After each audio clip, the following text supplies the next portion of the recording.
तो एक ने अपना घर डिस्ट्रॉय कर दिया और दूसरे को घर से बाहर निकाल दिया। थैनोस और स्टेफन वुल्फ अपने रिस्पेक्टेड यूनिवर्स के पावरफुल सुपर विलन में से एक है। इन दोनों ने सुपर हीरोज़ की बैंड बजा के रख दी थी और इसीलिए आज हम थैनोस और स्टेफन वुल्फ के बीच करने वाले हैं एक सुपर बैटल और देखेंगे कि आखिर में विनर कौन बनता है। वैसे इस बैटल में हम स्नाइडर कट वाले स्टेफन वुल्फ की बात करेंगे और इनके बैटल 4 पॉइंट्स पर बेस्ड होगी।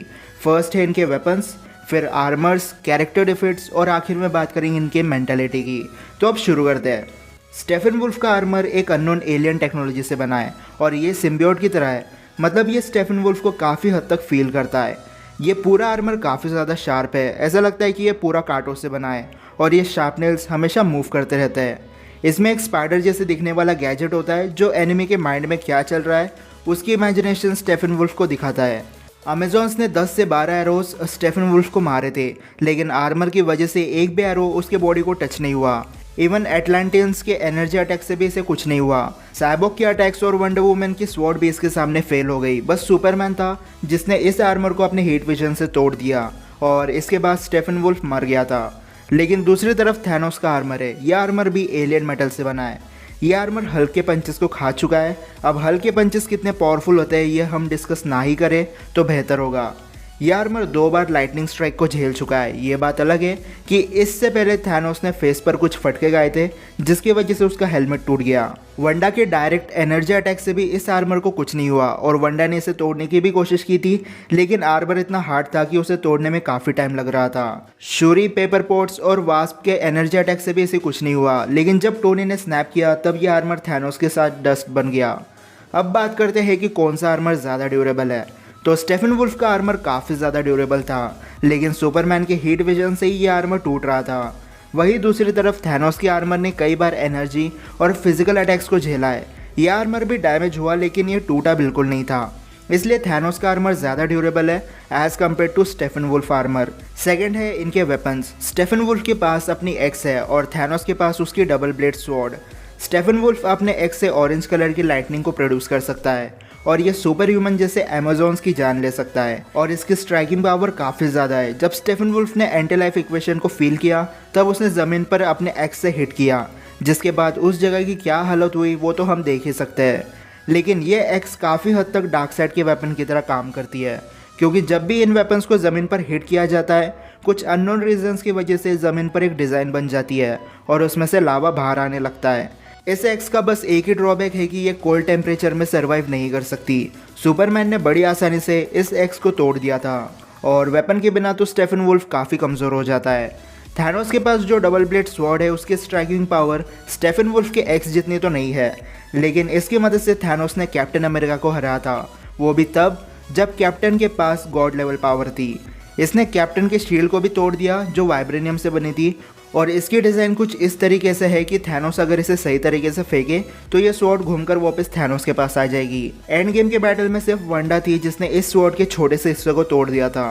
कुछ सोर्सेज का ये मानना है कि ये स्वॉर्ड ऊरू मेटल से बनी है और अगर ये सच है तो इस स्वॉर्ड की ड्यूरेबिलिटी काफ़ी ज़्यादा बढ़ जाएगी, क्योंकि अभी के लिए ऊरू मेटल ही सबसे टफेस्ट मेटल है पूरे एमसीयू में। अब स्ट्राइकिंग पावर में थैनोस की स्वॉर्ड स्टेफन वुल्फ के एक्स की बराबरी नहीं कर सकती, लेकिन थैनोस के स्वॉर्ड ने वाइब्रेनियम जैसे को कट किया है और स्टॉर्म ब्रेकर जैसे पावरफुल वेपन के अटैक भी ब्लॉक कर चुकी है। लेकिन कोल्ड टेम्परेचर हमेशा से स्टेफन वुल्फ के वेपन का वीक पॉइंट रहा है, जबकि थैनोस की स्वॉर्ड किसी भी एंगल से कमज़ोर नहीं है।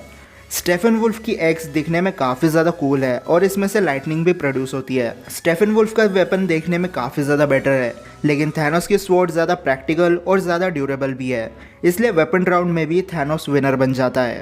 थर्ड है कैरेक्टर डिफीट्स। इस राउंड में हम सिर्फ उन्हीं कैरेक्टर्स की बात करेंगे जिन्हें थैनोस ने बिना इन्फिनिटी गॉन्टलेट के बीट किया है। तो सबसे पहले इन्फिनिटी वॉर में हल्क को हैंड टू हैंड बैटल में बीट कर दिया। अब काफ़ी सुपर फैंस कहते हैं कि यहाँ पर पावर स्टोन यूज़ हुआ था, लेकिन इनकी बैटल में कहीं पर भी पावर स्टोन ग्लो नहीं कर रहा, इसलिए मैं ये मानकर चल रहा हूँ कि थैनोस ने अपने फिजिकल पावर से हल्क को बीट किया था। गमोरा जो कि यूनिवर्स के सबसे डेडलिएस्ट वुमेन में से एक है, वो भी थैनोस के आगे कुछ नहीं कर पाई। थैनोस ने अपने पंचेस से कैप्टन अमेरिका को 2 बार अनकॉन्शियस किया है, एक इन्फिनिटी वॉर में, दूसरा एंड गेम के फाइनल बैटल में। थॉर को भी 2 बार नॉकआउट किया है और टेक्निकली कैप्टन मार्वल और आयरन मैन को भी हराया था, लेकिन तब थैनोस ने पावर स्टोन का यूज़ किया था। अब अगर बात करें स्टेफन वुल्फ की तो इसने अमेजॉन्स को मारा है। अमेजॉन्स एक नॉर्मल ह्यूमन के कंपैरिजन में काफ़ी ज़्यादा टफ होती है, लेकिन स्टेफन वुल्फ उन्हें बिना किसी प्रॉब्लम के मार रहा था। एटलांटियंस के कुछ गार्ड्स, मीरा और एक्वामैन भी स्टेफन वुल्फ के हाथों पेले गए। इससे ज़्यादा स्टेफन वुल्फ ने कुछ नहीं किया। अब अगर बात करें कंक्लूजन की, तो थैनोस ने बिना इन्फिनिटी स्टोन के भी सुपर हीरो के मोस्ट पावरफुल वर्जन्स को बीट किया है, जैसे कैप्टन अमेरिका म्यूनर के साथ और थॉर। टेक्निकली तब वो अपने सही शेप में नहीं था, लेकिन फिर भी उसके पास एसगार्ड के सबसे 2 पावरफुल वेपन थे। स्टेफन वुल्फ ने सुपर हीरो लेवल के किसी भी बंदे को नहीं मारा। वंडर वुमन को वो नहीं मार पाया, ना ही एक्वामैन और बैटमैन को। साइबॉर्ग तो स्टेफन वुल्फ के सामने खड़ा था, लेकिन उसने साइबॉर्ग को भी ज़्यादा डैमेज नहीं दिया। दूसरी तरफ एंड गेम में थैनोस का मिशन इन्फिनिटी गॉन्टलेट को हासिल करना था, और अगर उसे सुपर हीरो को जान से मारना होता तो वो कब का मार चुका होता। आयरन मैन और कैप्टन अमेरिका काफ़ी हद तक थक चुके थे। थैनोस चाहता तो उन्हें मार देता, लेकिन उसने ऐसा नहीं किया। उन्हें अनकॉन्शियस करके बस छोड़ दिया, और बिना इन्फिनिटी गॉन्टलेट के भी थैनोस एवेंजर्स पर भारी पड़ रहा था। लेकिन दूसरी तरफ स्टेफन वुल्फ पर सुपर हीरोज भारी पड़ रहे थे, और जब सुपरमैन आया तब तो फिर बात ही खत्म हो गई। ओवरऑल थैनोस ने ज़्यादा पावरफुल कैरेक्टर्स को बीट किया है, और इस राउंड का भी 1 पॉइंट थैनोस को मिलता है। 4th राउंड है इनकी मेंटेलिटी। अब थैनोस और स्टेफन वुल्फ में एक बात सेम है, जो इनका गोल है ये वही करते हैं, फिर चाहे कुछ भी हो जाए। स्टेफन वुल्फ को मदर बॉक्स चाहिए थे, उसने कुछ भी करके उन्हें हासिल कर लिए, और थैनोस को इन्फिनिटी स्टोन्स चाहिए थे, जो उसने 2 दिन में कलेक्ट कर दिए। लेकिन थैनोस काफ़ी सोचता है एक्ट करने से पहले। स्टेफन वुल्फ जब मदर बॉक्स कलेक्ट कर रहा था, तब वो ये नहीं देख रहा था कि उसके सामने कौन है।